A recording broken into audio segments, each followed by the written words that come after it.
when we are sitting together, even if you are talking about business, let one statement in that meeting be something religious. It's not difficult.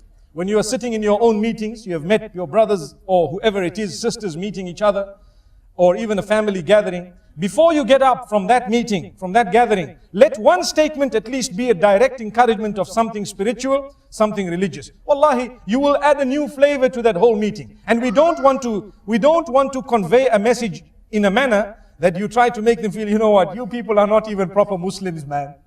It happens sometimes, where people look at us, and the way they look at us, like, you know what, I'm not even fit to be a Muslim. The way the brother is carrying on, you know, no chance for you. Can't you feel the heat of Jahannam already?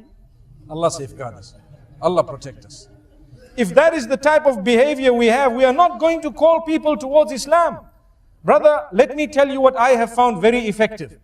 When you make a sinful Muslim feel like a Muslim at least, he will inshallah eradicate that sin because he begins to feel the identity. So when someone is sinful, and I come from a country where we are in a minority, the freedom is such that nobody is going to ask you a question if you did not come to the masjid, besides those who care for you.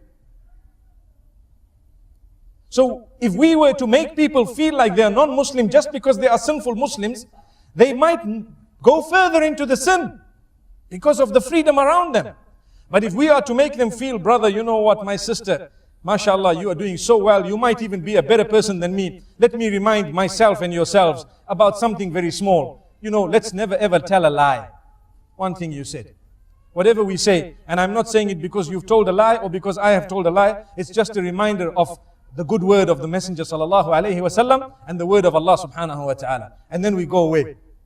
We made it so simple, and we greeted the brother or the sister. We made them feel like Muslims. And tomorrow what will happen? By the will of Allah subhanahu wa ta'ala, they will feel the link. They will feel an identity.